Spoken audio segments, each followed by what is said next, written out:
Bienvenue dans Pourquoi on me rejette, le podcast sur les relations avec les autres. Bonne écoute.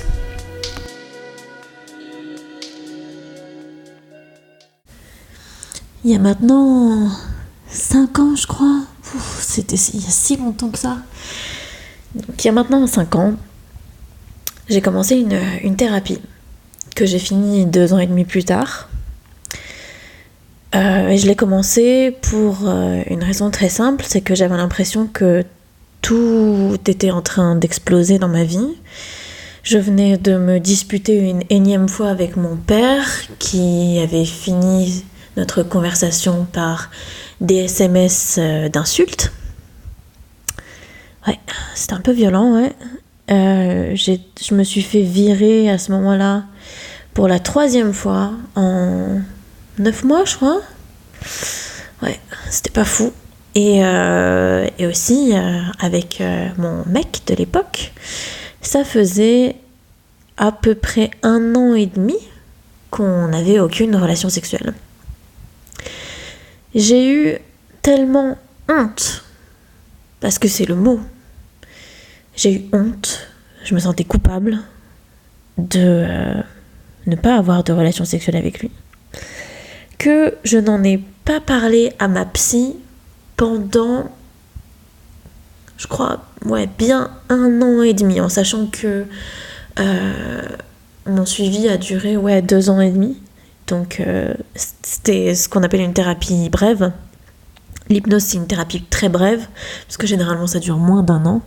Et les thérapies brèves durent en général de 3 à 5 ans. Une thérapie, généralement, ça dure entre 5 et 10 ans. Et une psychanalyse, une analyse, ça peut durer 12 ans, jusqu'à 15 ans, jusqu'à 20 ans. Voilà, donc moi j'étais dans les thérapies brèves. Et au bout d'1 an et demi, j'ai fait cette révélation incroyable à ma psy, qui s'est questionnée d'ailleurs elle-même en se disant « Mais est-ce qu'elle pense que je la juge ? Pourquoi est-ce qu'elle me l'a caché ?» La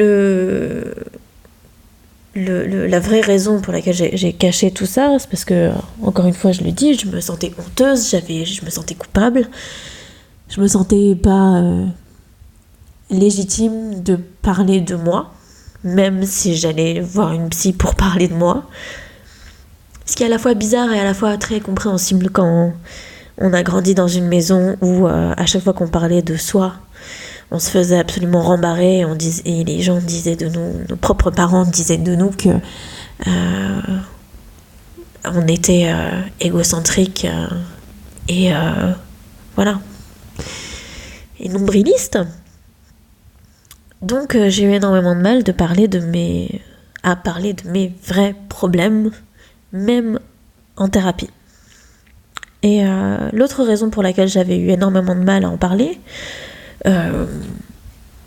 parce que c'était un sujet tabou, parce que plein d'autres choses, mais l'autre raison principale, c'était parce que c'était cette psy, même si elle ne me connaissait pas justement, et même si ça fait du bien d'avoir un avis extérieur, justement c'était quelqu'un que je connaissais pas. C'était pas quelqu'un avec... J'aurais pas pu lui parler dès la première séance de mes problèmes les plus intimes, parce que je savais pas qui était cette personne et que je ne savais pas à qui j'avais affaire. Et j'ai aussi appris avec l'expérience à ne pas faire confiance aux gens avec qui je suis le plus intime, puisque les gens de ma famille, plus j'étais intime avec eux, plus ils en profitaient pour me prendre dans des moments de faiblesse et me maltraiter à ce moment-là. C'est plus facile de maltraiter quelqu'un qui se sent à l'aise et qui te donne des éléments intimes de ta vie pour les retourner contre toi, que de manipuler quelqu'un qui n'est pas du tout à l'aise avec toi et qui ne te dira de toute façon rien du tout. Donc ça, c'est la première chose. Il a fallu trouver pourquoi j'avais plus aucune libido à ce moment-là. faut savoir que c'était un schéma qui se répétait. À chaque fois que je dépassais les, 5 mois ou 4 ou 5 mois de relation avec un homme, je finissais par ne plus avoir du tout de libido sans aucune raison. Et je n'ai pas trouvé de raison toute seule à ça, et je ne savais pas comment en parler à mes partenaires. Et je pensais à chaque nouvelle relation que c'était quelque chose qui allait partir de manière magique et phénoménale, alors qu'en fait, pas du tout. C'était pas un problème qui... Enfin, c'était en partie... Le problème venait en partie des mecs que je choisissais à l'époque, parce que j'ai été dans beaucoup de relations extrêmement toxiques. Mais ça venait aussi, et beaucoup, en partie de moi. Donc on a cherché avec ma psy à l'époque. Elle pensait au départ que j'avais une phobie sexuelle. Voilà, que j'avais une phobie du sexe et qu'il fallait me réapprendre la sensualité et ce genre de choses. Ce qui s'est avéré complètement faux à la fin de cette thérapie, puisque dès que j'ai largué mon ex, le lendemain, j'ai vraiment pas attendu longtemps avant de voir et de coucher avec quelqu'un d'autre, puisque à la fin de cette thérapie, ça faisait quand même 2 ans et demi que j'avais eu aucune relation sexuelle avec quelqu'un. Donc, ouais. Avant ça, pendant ma thérapie, quand ma psy voyait que les tests qu'elle me donnait ne débouchaient sur rien du tout,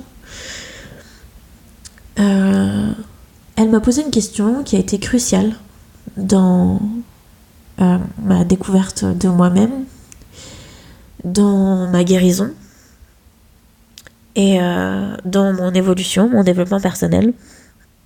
Elle m'a dit: mais depuis quand est-ce que vous avez arrêté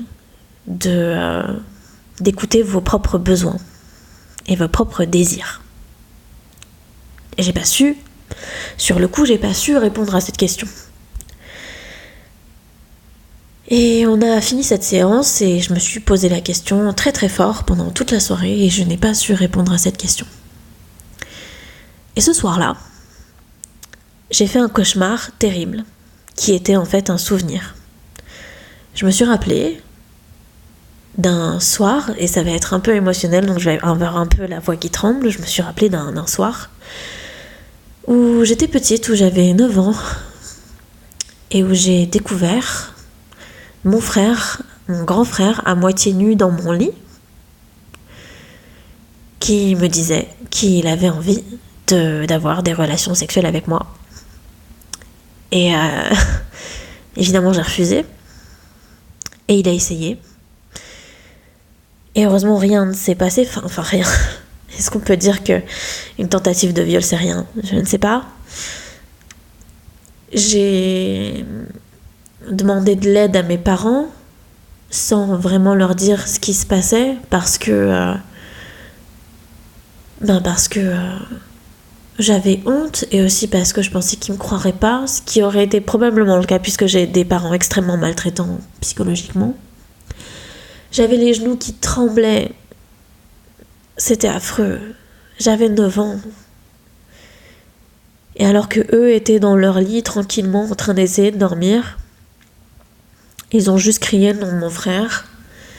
Et quand je suis retournée dans ma chambre, il était plus là. J'ai pas dormi cette nuit-là. Je me suis endormie vers 6h du matin. Je me suis réveillée à 7h pour aller à l'école. Sur le chemin de l'école, mon frère a fait comme si de rien n'était. Et moi, j'étais traumatisée. Il s'est passé 2 jours comme ça. Il y a eu un premier soir le lendemain où je pensais vraiment qu'il allait passer le pas de ma porte encore une fois et réessayer. Mais non. Non.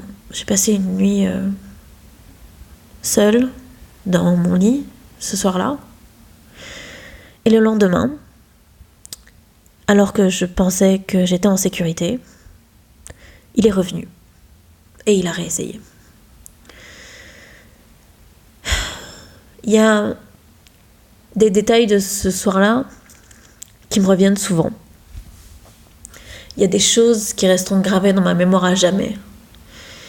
Et parfois, quand certaines de mes clientes me racontent ce qui leur est arrivé à elles, il y a un écho très fort en moi. Et même si tous les jours et à chaque fois que je raconte cette histoire, j'ai des trémolos dans la voix et ça me fait encore souffrir, ça n'affecte plus ma vie maintenant et ça ne fait plus autant de mal que ça me faisait du mal avant. Quand j'ai découvert que ce cauchemar était en fait un souvenir, j'avais déjà coupé les ponts avec mes parents, avec mon frère. Et j'en ai parlé à ma psy, qui m'a répondu cette phrase qui aujourd'hui résonne encore elle aussi dans ma tête et qui est très vraie. Elle m'a dit c'est vraiment ceux qui ont les vies les plus merdiques qui deviennent les meilleurs thérapeutes. Parce que eux, ils comprennent. Et je suis une très bonne thérapeute aujourd'hui. J'ai vraiment eu une vie de merde auparavant, mais je comprends les gens maintenant qui viennent me raconter leur histoire et qui veulent s'en sortir. Le truc avec les traumas sexuels, qu'on ait été agressé physiquement ou pas, d'une part, c'est que on a une espèce de culpabilité qui ressort dès les premiers jours, dès les premiers temps. Je sais que j'irai pas confronter mon frère à cette histoire qui l'a probablement passé dans le déni le plus total, comme moi je l'ai fait pendant plus de 20 ans. Je m'en suis souvenue vraiment beaucoup plus tard et pendant 20 ans, je l'avais complètement oublié. Ça s'appelle un retour du refoulé d'ailleurs, le fait de se souvenir d'un événement qu'on a refoulé pendant des années et qui était traumatique. Généralement, on s'en souvient quand on est enfin en sécurité. Donc si ça t'est arrivé à toi, si il y a des souvenirs qui te remontent et qui te reviennent et que tu te demandes exactement ce qui s'est passé et que tu as vraiment l'impression que ce ne sont pas des cauchemars mais des souvenirs, t'es probablement en train de faire un retour du refoulé.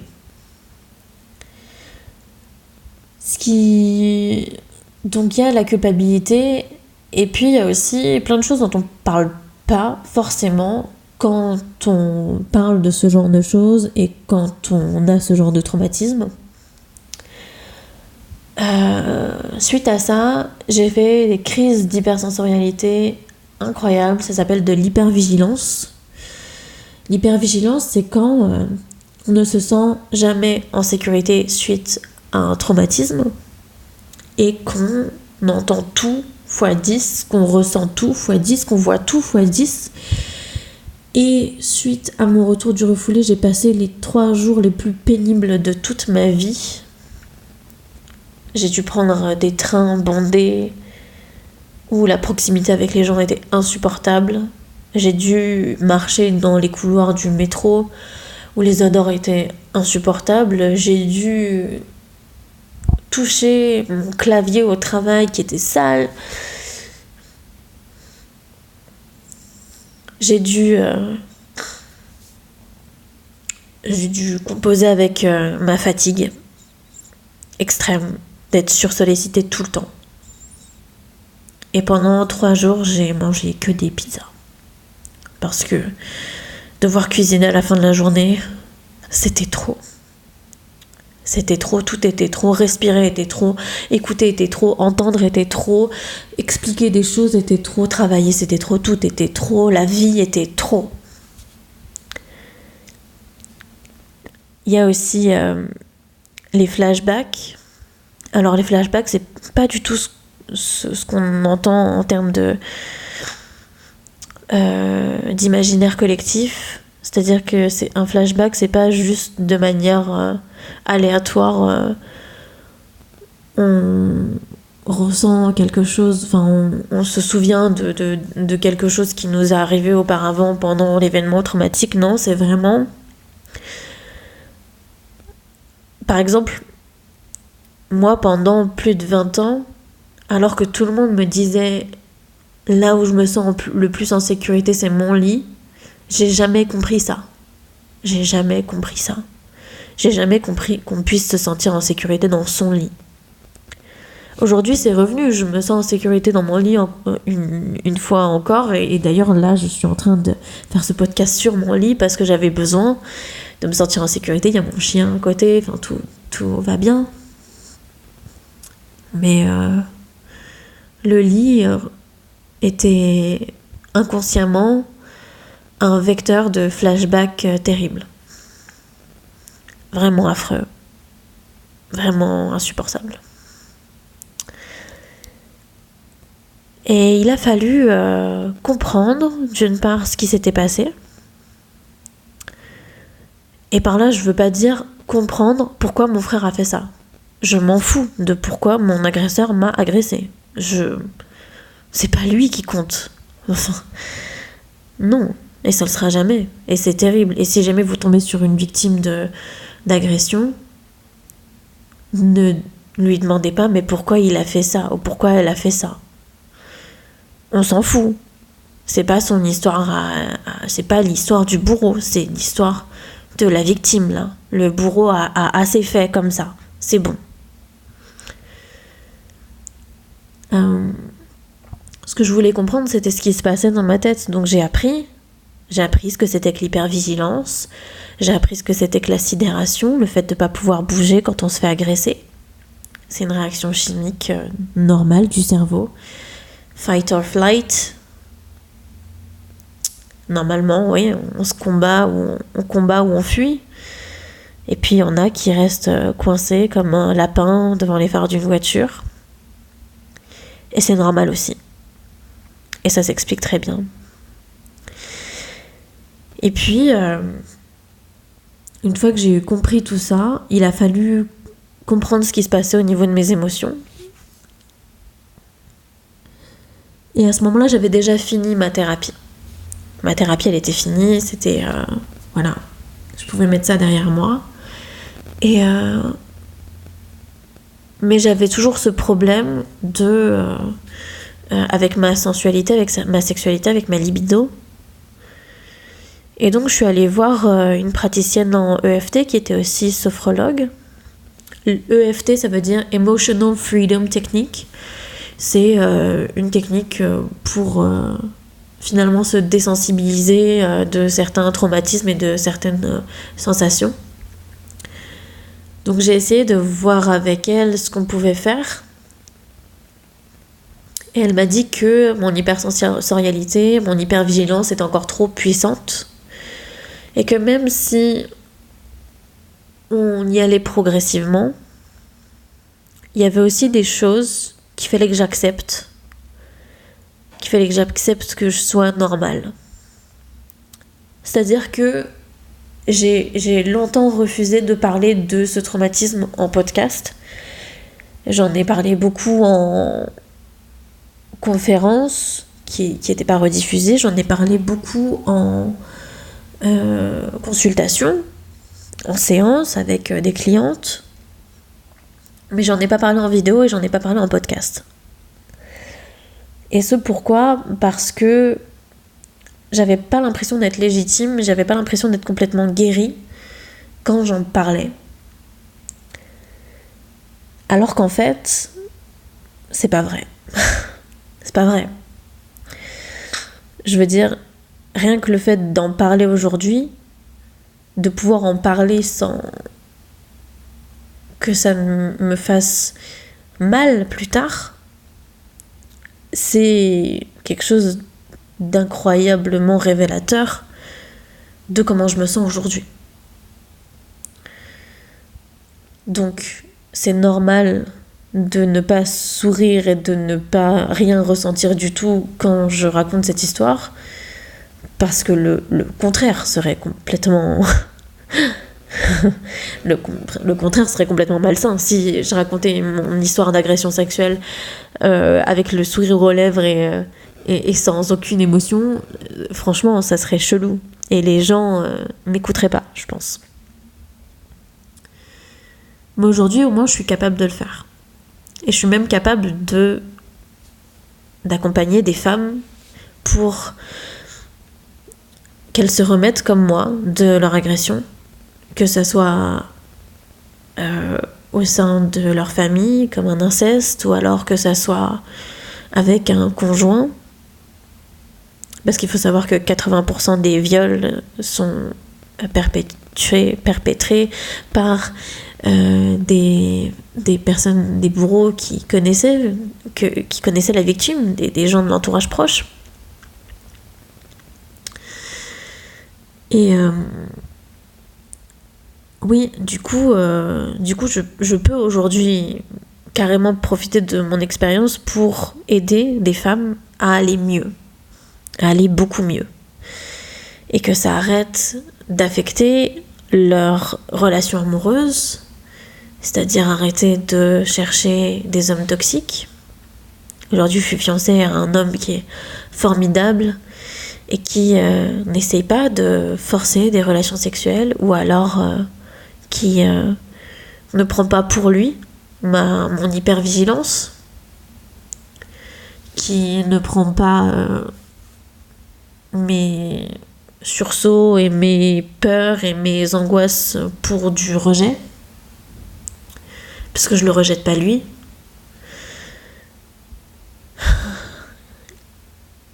C'est les sensations que ça me rappelle que je rejette. Et donc je peux aider toutes ces femmes aujourd'hui, mais pour ça il a fallu en parler. Donc c'est pour ça que j'ai fait ce podcast, pour que toutes les femmes, et tous les hommes d'ailleurs, qui se reconnaissent dans ce genre d'expérience, puissent me voir et me contactent pour en parler et pour voir s'ils ont besoin d'un accompagnement. D'ailleurs, si c'est quelque chose dont tu as envie de parler, il y a un lien Calendly dans la description pour avoir un appel gratuit avec moi pour voir ce qu'on peut faire ensemble. Si c'est un travail que tu as envie de mettre en place, si tu penses que c'est le bon moment, si tu te sens bien. Il y a une dernière chose que je voudrais dire par rapport à ma pratique et par rapport aux gens qui sont victimes d'agressions sexuelles.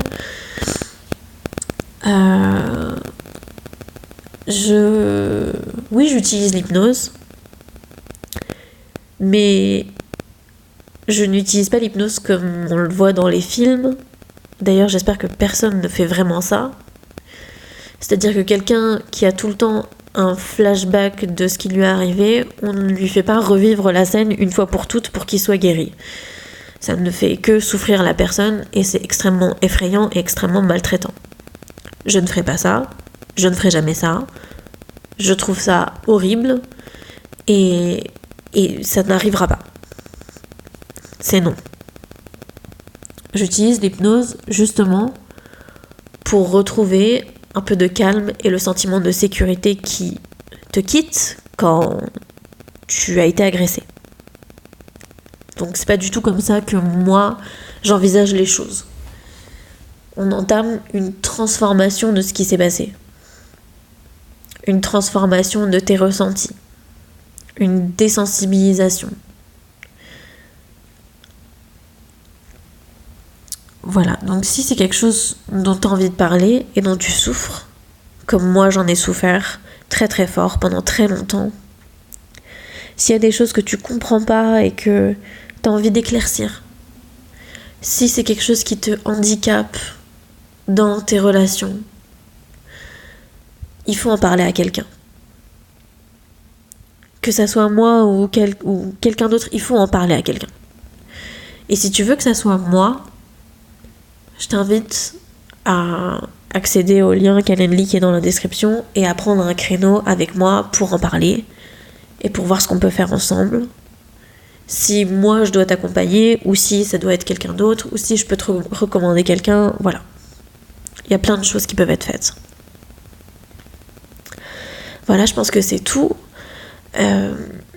Merci d'avoir écouté ce podcast. Je reste disponible sur tous mes réseaux sociaux. Je suis très active sur Instagram, sur Facebook Et sur YouTube, ce podcast est rediffusé sur YouTube et sur SoundCloud. Donc si tu n'as pas envie d'avoir la vidéo qui tourne pendant que je te parle, tu peux toujours aller sur SoundCloud. Et sur SoundCloud, si tu n'as envie de voir la vidéo sur YouTube, j'en sais rien, moi, ce qui peut t'arriver, tu peux toujours y accéder. Il y a un lien Calendly pour me contacter, pour avoir un appel avec moi qui est totalement gratuit et qui n'engage absolument à rien. Et j'espère qu'au moins ce podcast t'a aidé. Allez, bisous.